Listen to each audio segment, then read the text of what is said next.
Monday म्हटलं की डोक्याला ताप. एकतर ऑफिसला जायचा कंटाळा आणि त्यात म्हणजे घालायला कपडे नाहीत. आंघोळ तर झाली आहे पण कपडे असे कोंबलेत कपाटात की आता सापडतच नाहीयेत. कपडे तर सापडलेत, पटापट इस्त्री करून रेडी होऊन निघाले ऑफिससाठी.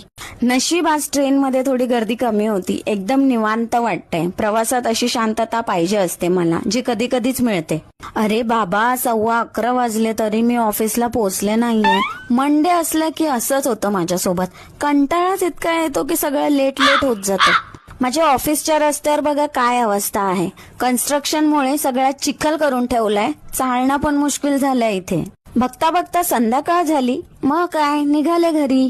इथे हॉलमध्ये कोणाच्या तरी लग्नाची तयारी चालू होती. ट्रेनचा वेट करून करून कंटाळा आला पण ट्रेन काही येईना. ट्रेन मधून उतरली आणि हे 2 गाठोडे दिसले. हे घेऊन कसे जाणारी माणसं बिचारे. त्यांना बघून मलाच टेन्शन आलं. टॅक्सीसाठी लाईन बघा किती मोठी आहे रे बाबा. घरी कधी पोहोचणार मी. पाणीपुरी कोणाला नाही आवडत, पण बाहेरची पाणीपुरी खायचं म्हटलं की मला तर मळमळ व्हायला लागते बाबा. काय माहित कसं बनवत असतील. घरी आल्या आल्या क्रिश मस्त घर खेळत बसलेला. त्याचं आपलं वेगळंच वर्ल्ड चालू आहे. मला बोर होत होतं आणि यांचं प्रोफेशनल टाईप रील शूट होत होतं.